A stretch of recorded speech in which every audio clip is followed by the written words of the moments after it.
प्रधानमन्त्री शेरबहादुर देउवाले टाइफाइड खोप अभियानको शुभारम्भ गर्नुभएको छ।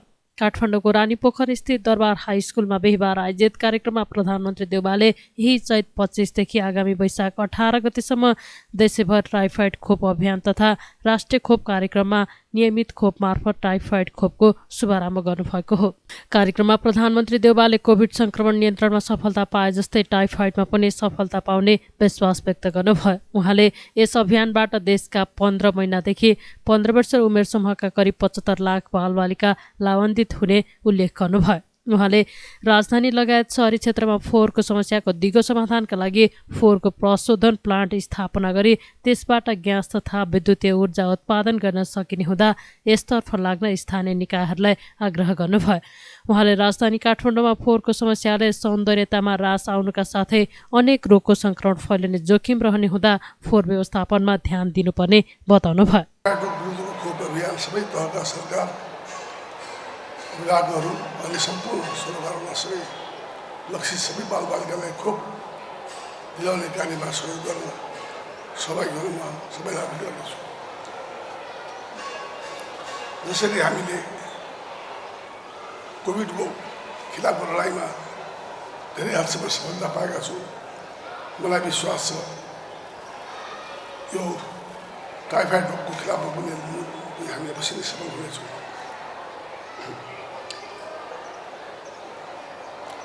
अन्त अरू एउटा कुरा उठेको छु, यो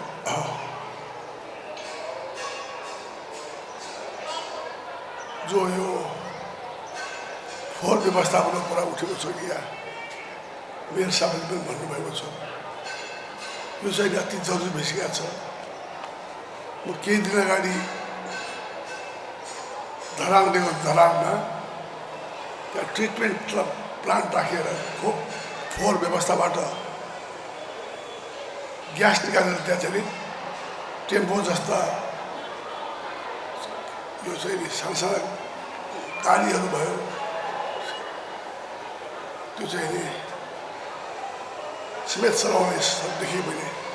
त्यस कारण चाहिँ यसको व्यवस्थापन गरेर ट्रिटमेन्ट प्लान्ट गरेर यस फोहोर व्यवस्थाबाट बिजुली ग्यास दुवै निकाल्न सकिने सम्भावना बढेको छ। यस सम्बन्धमा नेपाल आफैले गर्न सक्छ जस्तो लाग्छ मलाई। त्यहाँ तपाईँहरूले पठाएको हुन्छ उसमा यो धरानमा तपाईँ चाहिँ विदेशीलाई पनि तयार छ यहाँ इन्भेस्टमेन्ट गर्न। खोप यो फोहोर पहिला काठमाडौँ जस्तो सुन्दर सहर जताततै फोहोरको थुप्रो हामी नेपालीका लागि बेजिदो कुरा हो, लाज पर्दो कुरा हो। त्यसैले अहिले धेरै कारणले पनि काठमाडौँलाई ग्रिन बनाउनु जरुरी छ। सबै फोहोर व्यवस्था त्यसबाट पनि रोगको सङ्क्रमण कम हुन्छ। त्यस कारण चाहिँ हामी सबै लागेर के सहयोग चाहिन्छ सरकारले गर्दैछ, फोहोर व्यवस्थापनलाई गर्नुहोस्। यसलाई चाहिँ नि डम्पिङ साइट भन्दा यसबाट ट्रिटमेन्ट प्लान्ट गरेर पनि यसबाट चाहिँ नि फाइदा लिउँ हामीहरू, यही काममा लाग्नुहोस्। त्यस्तै स्वास्थ्य तथा जनसङ्ख्या मन्त्री विरोध खतिवडाले कोभिड रोग नियन्त्रणमा नेपालले विश्वमै उदाहरणीय सफलता हासिल गर्न सकेको उल्लेख गर्नुभयो। उहाँले दक्षिण एसियामा नेपालले पहिलोपटक टाइफाइड रोग विरुद्धको खोप अभियान सुरु गर्न लागेको जानकारी दिनुभयो। अहिलेसम्म विश्वमा 16 प्रकारका खोप भ्याक्सिनहरू उत्पादन भएका छन् रे। हामीले बच्चामा पनि दादुरा विरुद्धको, बिफर विरुद्धको के को खोप लगाएको दाम अहिले पनि मेरो हातमा छ, तपाईँहरूको हातमा पनि होलान्। 16 थरी खोपमा 16 थरी खोप प्रत्येक देशले लगाएको अहिलेसम्म लगभग छ भन्ने जस्तो लाग्दैन। तर हामी कहाँ 11 प्रकारका खोप योभन्दा अगाडि हामीले लगाइसकेका छौँ, लगाइरहेका छौँ। आजबाट भोलिबाट यो टाइफाइड विरुद्धको खोप सञ्चालन भएपछि 12 प्रकारको हुन्छ। त्यसपछि तपाईँहरूलाई अर्को खुसीको खबर के भन्दा हामी केही दिनभित्रै अर्को एउटा खोप यस्तै गरी राष्ट्रव्यापी रूपबाट अर्थात् सबै नागरिकलाई हुने गरी सञ्चालन गर्दैछौँ। त्यो पनि जोडेपछि हामी 13 प्रकारका 16 मध्ये 13 प्रकारका खोप हामी सम्पूर्ण नेपाली नागरिकहरूको लागि उपलब्ध गराउनेछौँ। आदरणीय प्रधानमन्त्रीज्यू, अब म यसमा धेरै लामो कुरोतिर जान चाहन्न। अघि नै मैले सबै सहभागी मित्रहरूलाई धन्यवाद पनि दिइसकेको छु। सरसफाइ, हात धुनुपर्ने लगायतका कुराहरू यसमा हामीले ध्यान दिनुपर्ने कुरा सबैतिरबाट आइसकेको छ।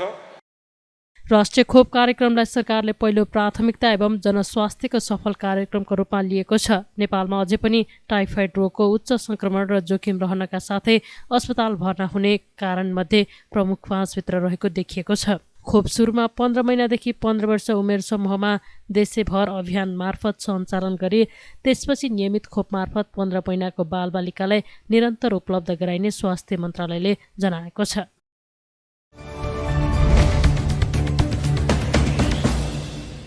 प्रहरीले भन्सार छली चोरी पैठारी गरी नेपाल भित्र्याएर नक्कली नम्बर प्लेट राखिएको 7वटा बुलेट मोटरसाइकल बरामद गरेको छ। भारतीय नाकाबाट विभिन्न मोटरसाइकल भन्सार छली र चोरी पैठारी गरी नेपाल भित्राई नक्कली नम्बर प्लेट राखी कारोबार गर्ने गरेको सूचनाका आधारमा अनुसन्धान गर्दा उपत्यकाका विभिन्न स्थानबाट 7वटा बुलेट मोटरसाइकल बरामद गरेको महानगरीय अपराध महाशाखाका प्रवक्ता प्रहरी उपरीक्षक कृष्ण प्रसाद कोइरालाले जानकारी दिनुभयो। सस्तोमा मोटरसाइकल बिक्री गर्ने भन्दै केही व्यक्तिले ग्यारेजमा मोटरसाइकल छाडेर गएको पाइएकाले ती व्यक्तिहरूको खोजी कार्य सुरु गरिएको कोइरालाले बताउनुभयो। नेपालमा बिक्री वितरण नै नभएका करिब 5 लाख पर्ने बुलेटका नयाँ मोडलहरू नै नेपालको नम्बर प्लेटमा 2 लाख सम्ममा बिक्री गर्न खोजिएको उहाँले जानकारी दिनुभयो। यो विगत केही समय अगाडि हामीलाई कस्तो सूचना आयो भने नेपालमा लन्च पनि नभएका नेपाली बजारमा बिक्री वितरण पनि नभएका मोटरसाइकलहरू अहिले विभिन्न ग्यारेजहरूमा चाहिँ छन् भन्ने सूचना आइसकेपछि के रहेछ भनेर यो बारेमा हामीले टोली परिचालन गरेर बुझ्यौँ। त्यो बुझ्ने क्रममा चाहिँ यो चाहिँ कैलाली कञ्चनपुर लगायत त्यतातिरका नाकाबाट कुनै व्यक्तिले सस्तोमा मोटरसाइकल उपलब्ध गराउँछु भनेर केही मोटरसाइकल पठाएको र ती मोटरसाइकलहरू चाहिँ केही 1-2 दिनमा हामी आउँछौँ अहिले यहीँ होस् भनेर कुनै व्यक्तिहरूले राखेर गएको भन्ने कुरा ग्यारेजवालाहरूसँग बुझिसकेपछि अरू पनि त्यस्तै मोटरसाइकल खोज्ने क्रममा अहिले हामीले 7वटा मोटरसाइकल चाहिँ बरामद गरेको छौँ र जहाँबाट जुन नाकाबाट नयाँ मोडेलका ती नेपाली बजारमा 5-5.5 लाखसम्म पर्ने मोटरसाइकलहरू 1.5 देखि 2 लाख रुपियाँसम्ममा बिक्री गर्नको लागि भनेर चाहिँ ल्याइएको भन्ने अहिलेसम्म हामीले पत्ता लगाएका छौँ र त्यो कार्यमा संलग्न केही व्यक्तिहरू पहिचान भएका छन्। ती पहिचान भएका व्यक्तिहरूलाई अहिले हामीले अब खोज्ने कार्य जारी राखेका छौँ र यस्ता खालका अरू पनि केही मोटरसाइकलहरू छन् विभिन्न ठाउँमा लुकाएर राखेको भन्ने सूचनाहरू छ। त्यसको लागि हामीले अहिले चाहिँ थप अनुसन्धानहरू अगाडि बढाइरहेछौँ र अहिले यी मोटरसाइकलका सम्बन्धमा चाहिँ यसलाई चाहिँ अब भन्सार कार्यालय गौचरणमा चाहिँ आवश्यक कारबाहीको लागि हामीले बुझाउन चाहिँ पठाएका छौँ। बरामद भएका करिब 21 लाख मूल्य बराबरको रोयल इनफिल्ड कम्पनीका बुलेट मोटरसाइकललाई आवश्यक कारबाहीका लागि भन्सार कार्यालय गौचरणमा पठाइएको महाशाखाले जनाएको छ।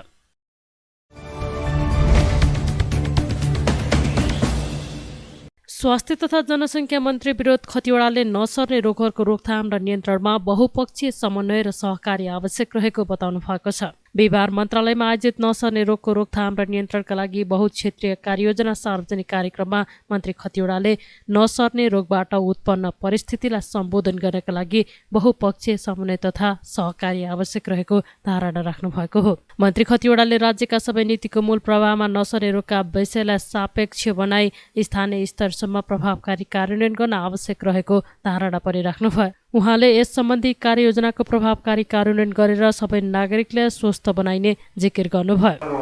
परिस्थितिलाई सम्बोधन गर्न बहुपक्षीय समन्वय तथा सहकार्य अत्यन्तै महत्त्वपूर्ण रहेको छ। सरकारका सम्बन्धित मन्त्रालयहरूको साझा दृष्टिकोणको नेतृत्व भूमिका मार्फत सम्बन्धित सरकारवाला निकायहरूलाई परिचालन गरी नसर्ने रोगको रोकथाम र नियन्त्रण प्रभावकारी रूपमा गर्न सकिन्छ। स्वास्थ्य तथा जनसङ्ख्या मन्त्रालयले सरकारवाला सबै पक्ष सबै निकायहरूसँग समन्वय र सहभागितामा तयार पारेको र नेपाल सरकार मन्त्री परिषदको मिति 78 मार्च 24 गति स्वीकृत भएको नसर्ने रोग सम्बन्धी बहुक्षेत्रीय कार्ययोजना 7882 नसर्ने रोगको व्यवस्थापन र मानसिक स्वास्थ्यको अवस्थामा सुधार ल्याउन बलियो आधारको रूपमा रहने कुरामा म विश्वास छु। सबै तहका सरकारहरू बिचमा समन्वयात्मक भूमिका तथा अपनत्व सहितको कार्ययोजनाको कार्यान्वयनद्वारा नसर्ने रोगहरू सम्बन्धी लक्ष्य हासिल गर्न सकिन्छ। त्यसैगरी सबै नीतिहरूका मूल प्रभावमा नसर्ने रोगहरू सम्बन्धी विषयलाई सापेक्ष बनाई स्थानीय स्तरसम्म प्रभावकारी कार्यान्वयन गर्नुपर्ने हुन्छ। यो कार्ययोजना राष्ट्र सङ्घीय उच्च स्तरीय बैठकको निर्णयमा नेपालले गरेको प्रतिबद्धताको रूपमा पनि रहेको छ। यस कार्ययोजनाको प्रभावकारी कार्यान्वयनद्वारा सबै नागरिकहरूको स्वस्थ जीवन सुनिश्चित गर्ने मानव पुँजीको संरक्षण र सम्वर्धन मार्फत समुन्नत समाज तथा राष्ट्र निर्माण गर्नका लागि नक्सली रोगहरूको रोकथाम नियन्त्रण अपरिहार्य रहेको छ। यो कुरालाई स्वास्थ्य तथा जनसङ्ख्या मन्त्रालयले मुख्य रणनीति बनाई विभिन्न कार्यक्रम तथा पहलहरू थालेको विवरण सबैमा अवगत गराउन चाहन्छु। नसर्ने रोगको रोकथाम र नियन्त्रणका लागि 5 वर्षीय 2078-82 योजना ल्याइएको स्वास्थ्य मन्त्रालयले जनाएको छ।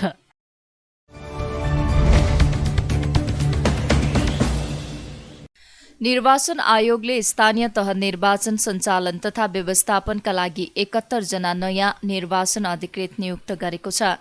बिहिबार आयोजित नियमित पत्रकार सम्मेलनमा आयोगका सहायक प्रवक्ता सूर्यप्रसाद अर्यालले यसअघि नियुक्त भएका 71 निर्वाचन अधिकृतलाई विभिन्न कारणले हटाइएको र नयाँ निर्वाचन अधिकृत नियुक्त गरिएको जानकारी दिनुभयो। उहाँले निर्वाचन अधिकृतका लागि प्रशिक्षण प्रदान गर्नेहरूलाई प्रशिक्षण दिएको जानकारी दिनुभयो।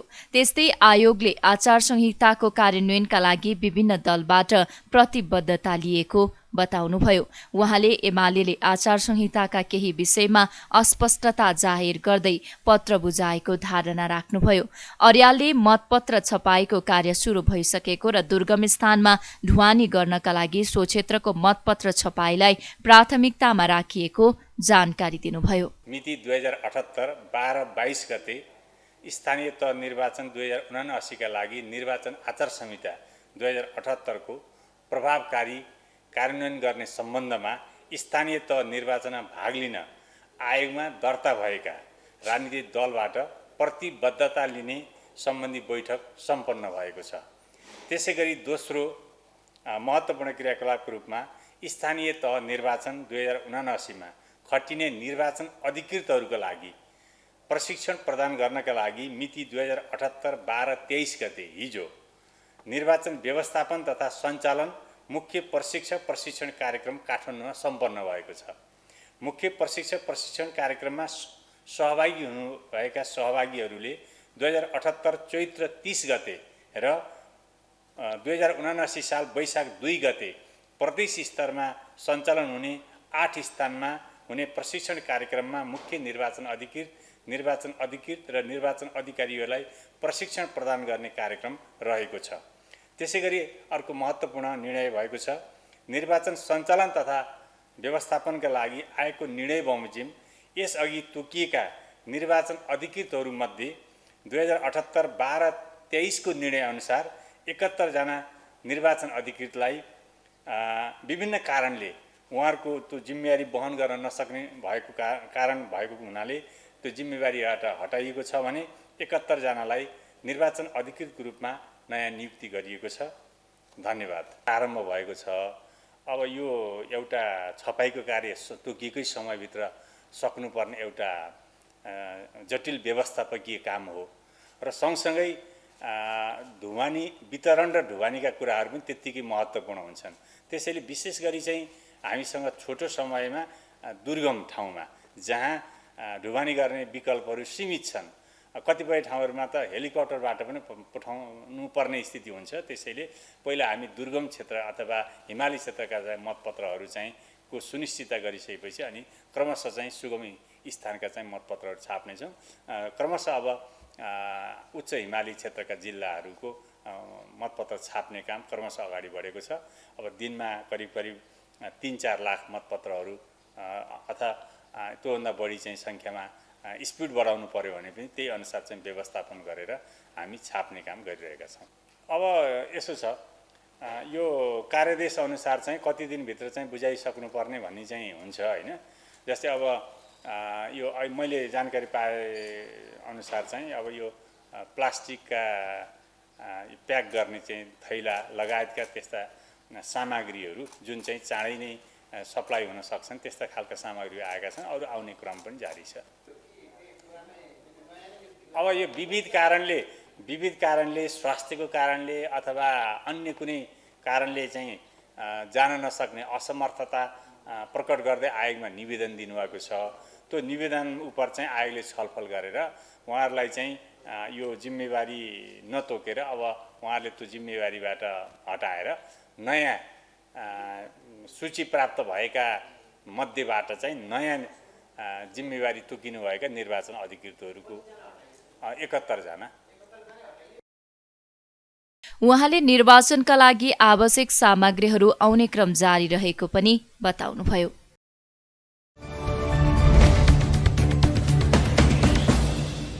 नवनियुक्त कानून न्याय तथा संसदीय मामिला मन्त्री गोविन्द शर्मा कोइरालाले शान्ति प्रक्रियाका बाँकी काम सम्पन्न गर्न आफ्नो ध्यान केन्द्रित रहने बताउनु भएको छ। राष्ट्रपति विद्यादेवी भण्डारीबाट पद तथा गोपनीयताको शपथ लिएपछि मन्त्रालयमा पदभार ग्रहण गर्दै विभिन्न कारणले शान्ति प्रक्रियाका बाँकी काम सम्पन्न हुन नसकेको भन्दै उहाँले आफ्नो ध्यान यसैमा केन्द्रित रहने बताउनु भएको हो। प्रधानमन्त्रीले शान्ति प्रक्रियाका विषयलाई निष्कर्षमा पुर्याउन दिएको जिम्मेवारी पूरा गर्ने उहाँको भनाइ छ। उहाँले सत्य निरूपण तथा मेलमिलाप आयोगलाई क्रियाशील बनाउनका लागि आवश्यक कानून बनाइने जानकारी दिनुभयो। हेर्नुहोस्, वास्तवमा अहिले मलाई चाहिँ सम्माननीय प्रधानमन्त्रीज्यूले उहाँको नेतृत्वमा भइरहेको सरकारमा सदस्यको रूपमा राख्दाखेरि मलाई एउटा निश्चित जिम्मा, अब एज ए कानुन मन्त्रालयले गर्नुपर्ने काम त त्यो रेगुलर कामहरू छँदैछन्, त्यो गरि नै रहन्छ, चलि नै रहन्छ होइन। त्यो बाहेक एउटा काम चाहिँ गर्ने हिसाबले चाहिँ मैले वास्तवमा यो जिम्मेवारी लिएको हुँ। त्यो भनेको शान्ति प्रक्रियाका केही बाँकी कामहरू छन्, जस्तो सत्य निरूपण तथा मेलमिलाप आयोग र बेपत्ता सम्बन्धी आयोगले गरिरहेका काम का सम्बन्धमा धेरै प्रश्नहरू छन् होइन। कतिपय कानुनहरू संशोधनदेखि लिएर सर्वोच्च अदालतको फैसला अनुसारको कानुन संशोधन भएको अवस्था छैन।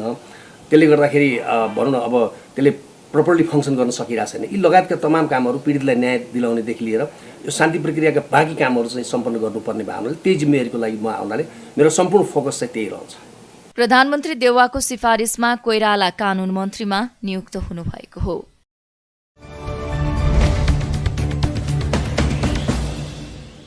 प्रमुख प्रतिपक्षी दल नेकपा एमाले स्थानीय तह निर्वाचनका लागि जारी आचार संहिताका केही बुँदामा असहमति जनाएको छ। बिहिबार एमालेका महासचिव शंकर पोखरेलको टोलीले निर्वाचन आयोगका पदाधिकारीसँग छलफल गर्दै आचार संहितामा संविधान र कानूनसँग बाजिएका विषय राखेको भन्दै लिखित रूपमा 6 बुँदे असहमति प्रस्तुत गरेको हो। एमाले आचार संहितामा संविधान र कानूनसँग बाजिएका बाहेकका विषय मात्रै मान्ने जनाएको छ। उम्मेद्वार मनोनयन अघि जनप्रतिनिधिले राजीनामा दिनुपर्ने व्यवस्था, कुनै पनि तहको कार्यपालिका सदस्य, मन्त्री, प्रधानमन्त्रीलाई आफ्नो निर्वाचन क्षेत्र बाहेक अन्यत्र चुनाव प्रचारमा रोक लगाउने आचार संहिताको व्यवस्थामा एमाले असहमति जनाएको छ। एमाले संविधान र संसदबाट पारित कानूनप्रति प्रतिबद्ध रहेको भन्दै आयोगले तयार गरेको आचार संहिता संविधान र कानूनसँग बाजिएको अवस्थामा बाहेक पालना गर्ने महासचिव पोखरेलले बताउनुभयो। उहाँले कतिपय विषयले निर्वाचन प्रचार प्रसारमा समस्या हुने देखिएकाले स्पष्ट पार्न आग्रह गरिएको धारणा राख्नुभयो। हाम्रो पार्टी निर्वाचन आयोगद्वारा जारी गरिने आचार संहिताका सन्दर्भमा सदैव प्रतिबद्ध छ। आचार संहितालाई सबैले पालना गर्नुपर्छ भन्ने मान्यताकै पक्षमा छ। तर निर्वाचन आचार संहिताका कतिपय व्यवस्थाहरूले निर्वाचन प्रचार प्रसारलाई सहज बनाउने सन्दर्भमा केही कन्फ्युजनहरू भएका कुराहरूलाई हामीले स्पष्ट पार्नका लागि निर्वाचन आयोगलाई अनुरोध गरेका छौँ। खास गरी लोकतन्त्रमा राजनैतिक दलहरूले आफ्ना विचारहरू, मान्यताहरू मतदाता समक्ष राख्ने, प्रचार प्रसार गर्ने र आजको आधुनिक सञ्चार माध्यमहरू, खास गरी सामाजिक सञ्जालहरूलाई पनि प्रचारका माध्यमका रूपमा प्रयोग गर्ने प्रणालीलाई अभ्यासमा लानुपर्छ भन्ने कुरामा हाम्रो जोड रहेको छ। निर्वाचन खर्चिलो नबनाउने कुराका सन्दर्भमा सामाजिक सञ्जालको प्रयोग नै उपयुक्त माध्यमका रूपमा रहन्छ। ती चिजहरू चाहिँ दुरुत्साहन नहुन्, तिनीहरूलाई सही ढङ्गले सदुपयोग गर्न सकियोस्। निर्वाचन स्वस्थ, मर्यादित र एक प्रकारले जनतामा छनौटको अधिकारका सन्दर्भमा सबै राजनीतिक दलहरूले चाहिँ आफ्ना विचारहरूलाई खुलाखुला रूपमा राख्ने वातावरण आचार संहिताले प्रदान गर्नुपर्छ भन्ने कुरा गरेका छौँ। र त्यसमा निर्वाचन आयोगले चाहिँ प्रचार प्रसारको लोकतान्त्रिक हक कुण्ठित हुँदैन भन्ने कुरामा आश्वस्त पार्ने प्रयास गरेको छ। र हामीले आफ्नो तर्फबाट निर्वाचन निष्पक्ष पार्नका लागि निर्वाचन आयोगको प्रभावकारी भूमिकाका सन्दर्भमा अनुरोध गरेका छौँ। होइन, हामीले आफ्नो कुराहरू लिखित रूपमा दिएका छौँ। अब हाम्रो प्रतिबद्धता त्यही नै हो। हाम्रो कन्सर्नहरू पनि हामीले लिखित रूपमा दिएका छौँ, जो तपाईँहरूले प्राप्त गरिहाल्नुहुन्छ। त्यसैका माध्यमबाट हाम्रा कन्सर्नहरू लोकतन्त्रका आधार मूल्यहरूलाई चाहिँ निर्वाचन प्रणालीमा कसरी जोड्ने भन्ने कुरासँग सम्बन्धित छन्। किनकि हामी एउटा प्रणालीलाई स्थापित गर्न चाहन्छौँ। हामी अहिले प्रतिपक्षमा छौँ भन्ने अर्थमा आफ्नो फाइदाको कुरा मात्रै गर्दैनौँ। प्रणाली कसरी स्थापित गर्न सकिन्छ भन्ने कुरा नै हाम्रो कन्सर्न हो। त्यो चिज हामीले निर्वाचन आयोगलाई भनेका छौँ। विगतमा निर्वाचन आयोगमा केही त्रुटिहरू थिए भने पनि त्यसको निरन्तरता होइन, त्यसलाई करेक्सन गरिकन चाहिँ व्यवस्थित एउटा चाहिँ निर्वाचन कानुन बन्नुपर्छ, नियमावली तदनुरूप व्यवस्थित हुनुपर्छ। उन्नत प्रकारको लोकतान्त्रिक अभ्यासद्वारा हाम्रो निर्वाचन आयोग चाहिँ अगाडि बढ्न सक्नुपर्छ भन्ने खालको कुरा नै हामीले गरेका छौँ। त निर्वाचन आयोगले आफ्नो आचार संहिता पालना गराउँछ नै भन्ने बुझ्छौँ हामी, र जसले हस्ताक्षर गर्नुभएको छ उहाँहरूले पनि पालना गर्नुहुन्छ नै भन्ने ठान्छौँ। तर हाम्रो कन्सर्न र मान्यता के हो त भने लोकतन्त्रका लागि यस्ता कुराहरू नराखेको भए हुन्थ्यो, भविष्यमा यस्ता कुराहरूमा सुधार गर्नुपर्छ भन्ने हाम्रो धारणा रहेको छ।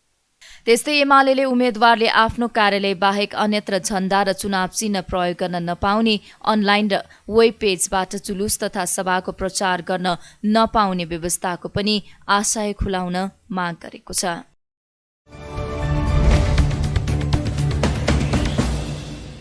उद्योग वाणिज्य तथा आपूर्ति मन्त्री दिलेन्द्र प्रसाद बडुले चुनौतीपूर्ण रहेको आपूर्ति व्यवस्थाको समस्यालाई गम्भीर भएर समाधान गर्ने बताउनु भएको छ।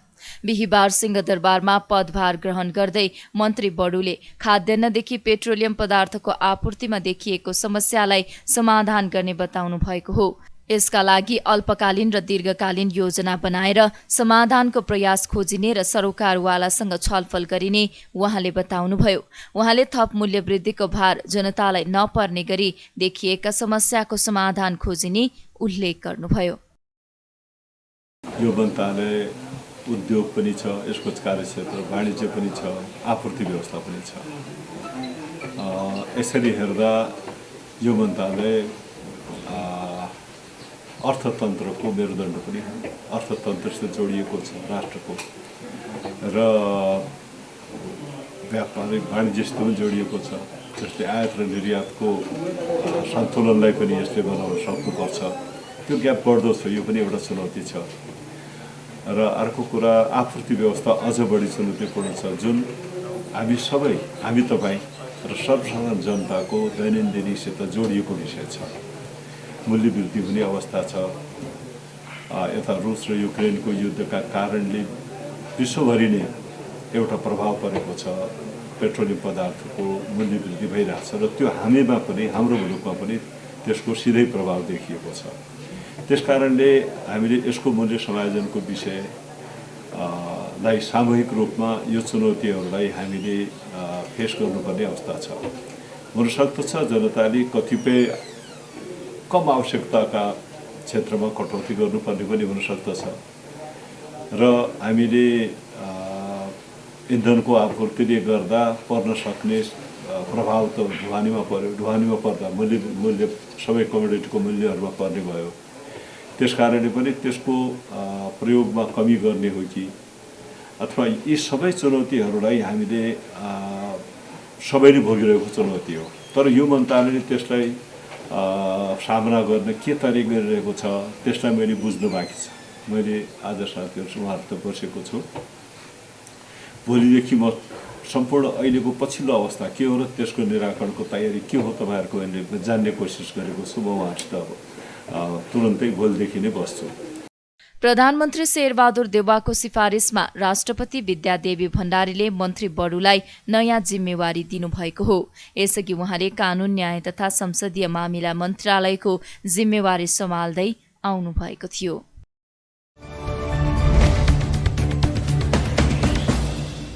शिक्षा, विज्ञान तथा प्रविधि मन्त्री देवेन्द्र पौडेलले 7वटै प्रदेशहरूमा सरकारी मेडिकल कलेज खोल्ने प्रस्ताव मन्त्री परिषदमा लगिएको बताउनु भएको छ। नेपाल तालिम तथा रोजगार व्यवसाय महासंघले आयोजना गरेको टिभेट क्षेत्रमा निजी क्षेत्रको भूमिका विषयक अन्तर्क्रिया कार्यक्रममा मन्त्री पौडेलले खरबौं रुपैयाँ मेडिकल शिक्षा अध्ययनका लागि बाहिरिएको अवस्थालाई मध्यनजर गर्दै सरकारले सबै प्रदेशमा मेडिकल कलेज बनाउने तयारी गरेको बताउनुभयो।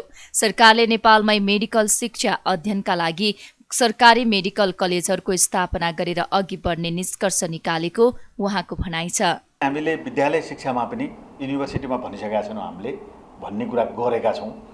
विद्यालयमा पनि हामीले 9-12का उमेर समूहका विद्यार्थीहरूलाई पढ्दै कमाउँदै कार्यक्रम हामीले सुरु गरेका छौँ र अस्ति मात्रै सिड स्कुलको रूपमा सिड बने। ठुलो रकम पनि होइन, हामीले अलि ठुलो रकम थोरै विद्यालयलाई देऊ कि पनि भन्यौँ। हामीले रकमै नदिँदा कार्यविधि नहुँदा त कतिपय स्कुलले गरे, उहाँहरूलाई बोलाएर हामीले कार्यविधि बनाइयो भने राज्यले नीति बनाएर रकम दिएर प्रोत्साहन गर्दा त गर्ला नि अलिकति। त्यस कारणले हामीले चाहिँ नमुनाको रूपमा भनेर 140वटा विद्यालय छनौट गरेका छौँ। त्यो पनि उहाँहरूले प्रस्ताव गरेको चाहिँ प्रतिबद्धता अनुरूप, जसले सबभन्दा बढी अङ्क ल्याउनु भयो, जे विषयमा माग गर्नुभएको थियो, प्रस्ताव हेऱ्यौँ सबैको। हामीले प्रस्ताव गरेकाहरू मध्येबाट पहिले नै गरेकालाई अनिवार्य हालिदिउँ हामीले, प्रोत्साहन स्वरूपले तपाईँले थाल्नुहोस् भनेर। र जसले चाहिँ हामी यो यसरी गर्छौँ भनेर, जस्तो कृषि गर्नेको जग्गा जमिन भएको यसरी गर्छौँ भनेर प्रस्ताव पेश गरेकाहरूको हकमा अरू विषय पनि हामीले भनेअनुसार हामीले कार्यविधिमा अलिअलि गरेकाहरूकै सुझाव अनुसार हामीले 140वटा विद्यालय भर्खरै छनौट गरेर प्रक्रियामा पठाएका छौँ। त्यो पैसा पनि सिड मनी हो, स्कुल पनि सिड स्कुल बिउ स्कुल हुन्थ्यो नै।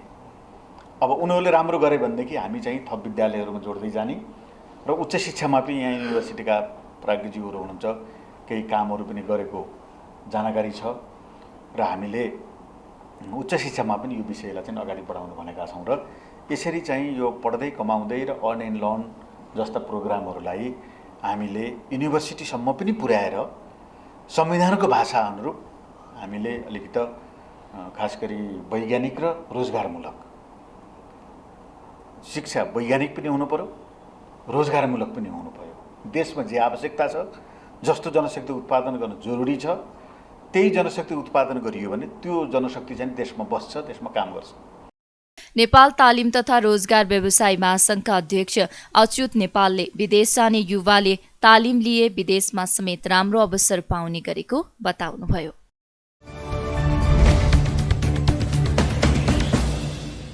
ऊर्जा, जलस्रोत तथा सिंचाई मन्त्री पम्फा भूषालले लोकतान्त्रिक मूल्य मान्यतामा प्रतिबद्ध रही समृद्ध नेपाल निर्माणका लागि निजी क्षेत्रलाई आग्रह गर्नुभएको छ। बिहिबार ललितपुर चेम्बर अफ कमर्सको दोस्रो वार्षिक साधारण सभाको उद्घाटन गर्दै उहाँले ठूलो राजनीतिक परिवर्तनपछि सार्वजनिक, निजी र सहकारी गरी 3 खम्बे अर्थनीति अवलम्बन गरी देशको आर्थिक विकासको लक्ष्य लिएको समेत बताउनुभयो। मन्त्री भूषालले निजी क्षेत्रका जति संस्था भए पनि देशको आर्थिक विकासमा मिलेर र समन्वय गरेर आफ्ना क्रियाकलाप बढाउने विश्वास व्यक्त गर्नुभयो। उहाँले उद्योगी व्यवसायको समस्यामा समाधान गर्न सरकार प्रतिबद्ध रहेको धारणा राख्नुभयो। हामी देशकोमा एउटा ठुलो राजनीतिक परिवर्तनपछि देशको आर्थिक सामाजिक विकास, समृद्धि, सम्पन्नता र संविधान त नै हामी समाजवादको आधार तयार पारेर समाजवादमा जाने आर्थिक नीति तय गरेका छौँ। यो सन्दर्भमा राज्य, निजी क्षेत्र र सहकारीका 3 आयामहरूको प्रयासद्वारा, समायोजनद्वारा त्यो उद्देश्य, त्यो लक्ष्य प्राप्ति गर्ने उद्देश्य राखेको छ। र सरकारको मुख्य ध्यान नागरिकहरूको जीवन रक्षा गर्नु थियो, स्वास्थ्य रक्षा गर्ने कुरा थियो र खोप त्यसको सही समाधान थियो। 3 चरणका र अब करिब सबै उमेरका नागरिकलाई एकदमै प्राथमिकतामा राखेर खोप दिने काम चाहिँ सरकारले गर्यो। त्यस्तै अरू प्रभावितहरूलाई राज्यका स्रोत साधनले भ्याएसम्म चाहिँ राहत र सुविधा दिने सरकारको नीति रहेको छ। कोभिडका कारणले बन्द भएका व्यवसाय, ब्याङ्किङ कारोबारमा पर्ने उहाँहरूका प्रभाव, राजस्व आदि अनि कार्ययोजनालाई सम्पन्न गर्न लाग्ने समय आदिलाई ध्यानमा राखेर सरकारले आफ्नो नीति बनाएको छ। त्यसको भरपूर ढङ्गले यहाँहरूले उपभोग गर्नुभएको होला भन्ने मेरो अनुमान छ। कार्यक्रममा नेपाल चेम्बर अफ कमर्सका अध्यक्ष राजेन्द्र मल्लले निजी क्षेत्रका समस्यालाई सरकारले सम्बोधन गर्ने विश्वास व्यक्त गर्नुभयो।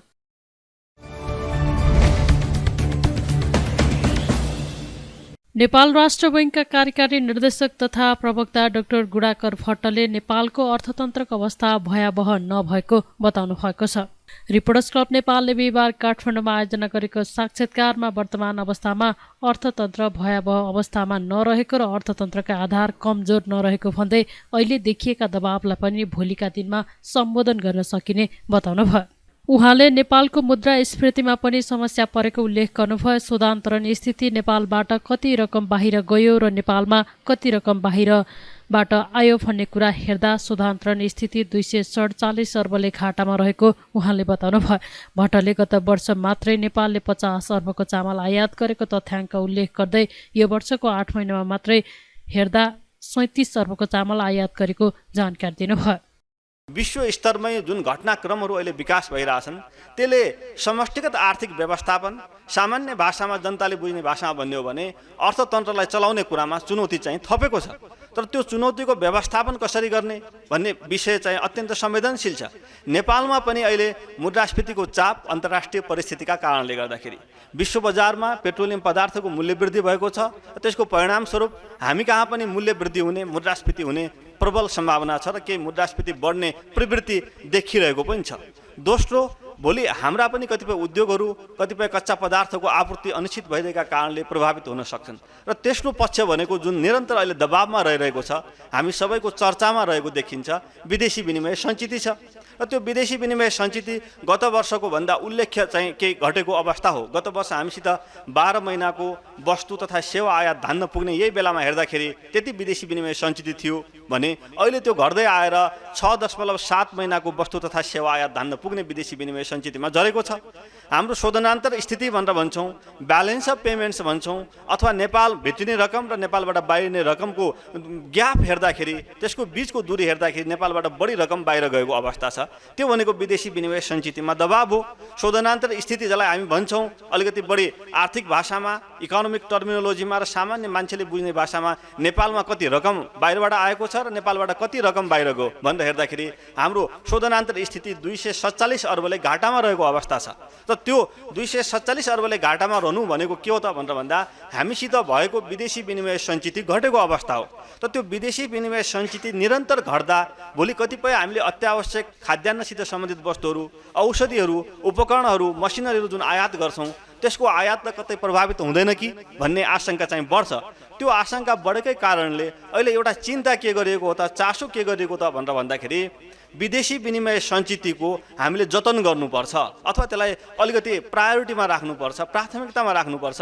विदेशी विनिमय सञ्चित केमा खर्च गर्ने र केमा अहिले तत्काल खर्च नगर्दा केही समय रोक्न पनि सक्छौँ, त्यो विषयमा हामीले अहिले चाहिँ अलिकति चनाखो हुनुपर्छ, कससली वास गर्नुपर्छ भन्ने कुराको एउटा चाहिँ अहिले चर्चा भइरहेको र त्यही चर्चाको सन्दर्भमा केही कुराहरू राष्ट्र ब्याङ्कले पनि पेट्रोलियम पदार्थको कसरी किफायत गर्न सकिन्छ, सवारी साधन लगायतका केही वस्तुहरू जसको आयातलाई हामी केही समयसम्म रोक्न सक्छौँ, डिफर गर्न सक्छौँ, त्यस्ता आयातहरूलाई कतै रोक्न सक्छौँ कि, सुन चाँदी लगायतका केही वस्तुहरूको आयातलाई केही समयका लागि रोक्न सक्छौँ कि, किनकि ती वस्तुहरूको आयातलाई हामीले केही समयसम्म रोक्दा पनि हाम्रो अर्थतन्त्रको सञ्चालनमा त्यति धेरै ठुलो दबाव प्रभाव तुरन्तै नपर्न सक्छ।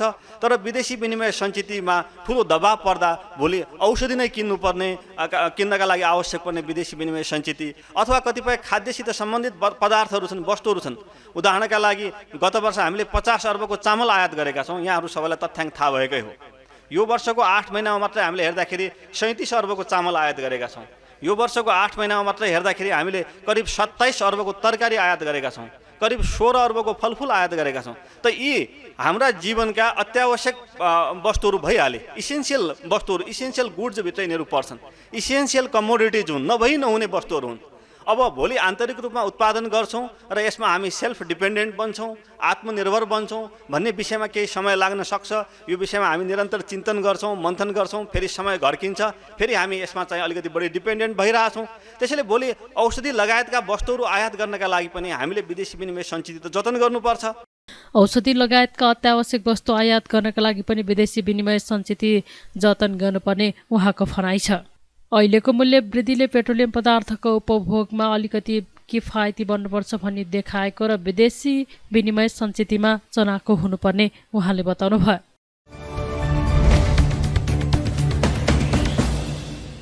संस्कृति पर्यटन तथा नागरिक उड्डयन मन्त्री प्रेम बहादुर आलेले ओली सरकारका मन्त्रीहरूले भ्रष्टाचार गर्दै सरकारी सम्पत्ति कौडीको भावमा निजी क्षेत्रलाई दिएको आरोप लगाउनु भएको छ। बिहिबार 6औं भक्तपुर औद्योगिक सांस्कृतिक पर्यटन तथा व्यापार महोत्सव उद्घाटन गर्दै मन्त्री आलेले ओली सरकारले कौडीको भावमा दिएको सम्पत्ति फिर्ता गर्ने काम तीव्रताका साथ गर्ने पनि बताउनुभयो। उहाँले आफू मन्त्री भएपछि सरकारी सम्पत्तिको दुरुपयोग हुनबाट रोकिएको र क्यासिनोबाट 1 अर्ब 5 करोड रुपैयाँ उठेको जिकिर गर्नुभयो। त्यस्तै उहाँले स्थानीय तहको निर्वाचनमा आफ्नो पार्टीले मुद्दा र आवश्यकताका आधारमा चुनावी गठबन्धन गर्ने धारणा राख्नुभयो। उहाँले एमाले अध्यक्ष ओलीले भन्दै आएको 1 क्विन्टलको ढकलाई आधा किलोमा झार्ने गरी चुनावी तयारी गर्न आग्रह गर्नुभयो। 5 दलीय गठबन्धनमा एउटा सहमति भइसकेको छ। अब केही दिन पछाडि त तपाईहरुको यो भक्तपुर नगरपालिकाबाट पनि गठबन्धनको तर्फबाट कसले उम्मेदवार पाउने, मेयरमा कसले मेयरमा पाउने, वडा अध्यक्षमा पाउने भन्ने खालको एक खालको सहकार्य पनि होला।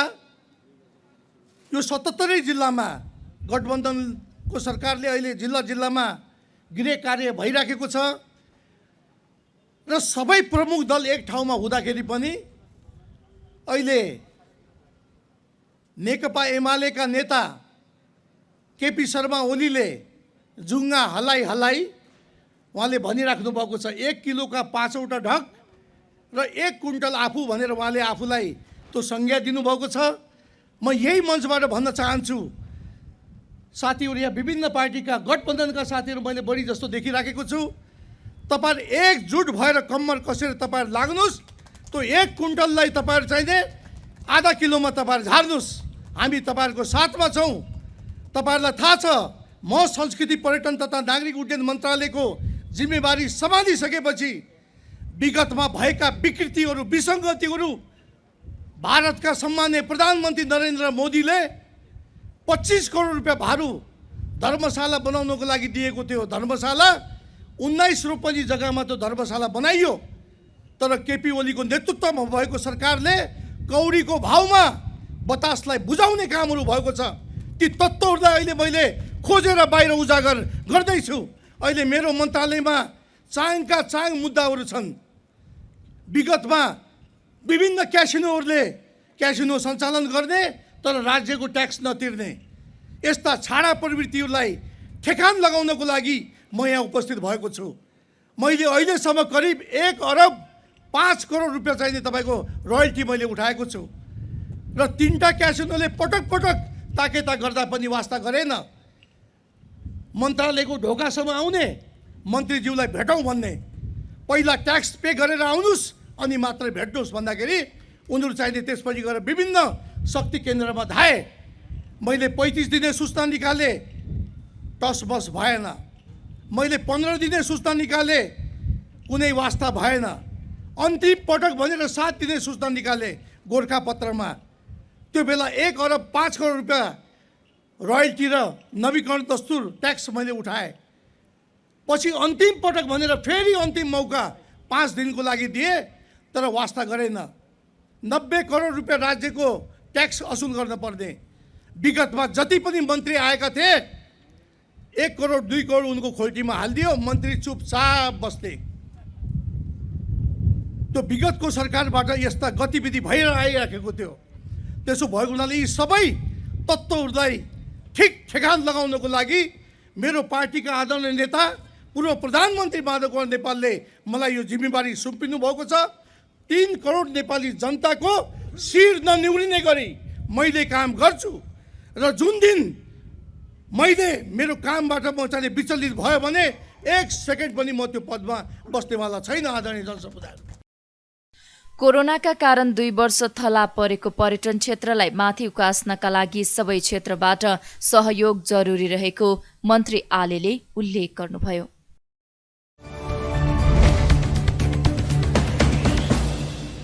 नेपाल स्वतन्त्र सडक व्यापार श्रमिक संगठनले शहरी सेवा केन्द्र रत्नपार्कमा रहेका स्वरोजगार श्रमिकहरूमाथि ज्यादती गरेको गुनासो गरेको छ।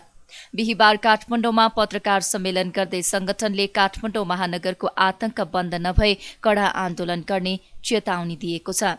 कार्यक्रममा बोल्दै संगठनका अध्यक्ष कुमार सापकोटाले आफैले रोजगारी सृजना गरेर सटर तथा सडक व्यापार गरेका श्रमिकहरूलाई राज्यले पटक पटक धरपकड गर्न खोज्नु दुःखद रहेको बताउनुभयो। उहाँले सरकारले श्रमिकहरूलाई नजरअन्दाज गरे कडा सडक आन्दोलन गर्न बाध्य हुने भन्दै श्रमिकहरूलाई श्रम गरेर खाना दिनुपर्ने बताउनुभयो। नगर प्रहरीको दिनादिनको यातना अपैलान सरेर बस्नुपर्ने बाध्यताको अवस्था छ। राज्यको कानुन र नीतिको अभावमा यी श्रमिकहरू आफैमाथि भएको ज्यादतीको उप न्यायिक उपचारका लागि जाने निकाय छैन। स्वरोजगार क्षेत्रमा रहेका श्रमिकले राज्यबाट पाउने सेवा सुविधाबाट वञ्चित हुनु परेको छ। सामाजिक सुरक्षा ऐन 2074 जारी भयो, तर स्वरोजगार श्रमिकका लागि आकाशको फल जस्तो भएको छ। नेपालको संविधानको धारा 34, समानतापूर्वक बाँच्न पाउने हक धारा 43, आर्थिक रूपले विपन्न नागरिकलाई सामाजिक सुरक्षाको हक धारा 33, रोजगारी हक धारा 34 र श्रमको हक मौलिक हकको रूपमा संविधानमा स्पष्ट व्यवस्था छ। तर स्वरोजगार सडक व्यापारीहरू संविधानमा भएको मौलिक हकबाट समेत वञ्चित हुनु परेको अवस्था छ।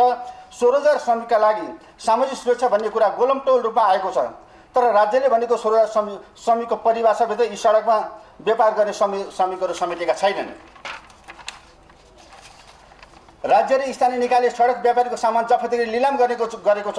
यस्तो अवस्थामा यी निमुखा सडक व्यापारी श्रमिकहरू अभिभावकविहीन भएका छन्।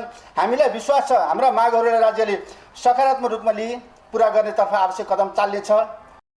यस्तै उहाँले काठमाडौँ महानगरपालिका र ठेकेदारले व्यापारीहरूलाई क्षतिपूर्ति दिनुपर्ने माग गर्नुभयो। कोरोनाले थलिएका व्यापारीहरूलाई सरकारले राहत दिनुपर्ने ठाउँमा उल्टो सिद्ध्याउन खोजेको उहाँको भनाइ छ।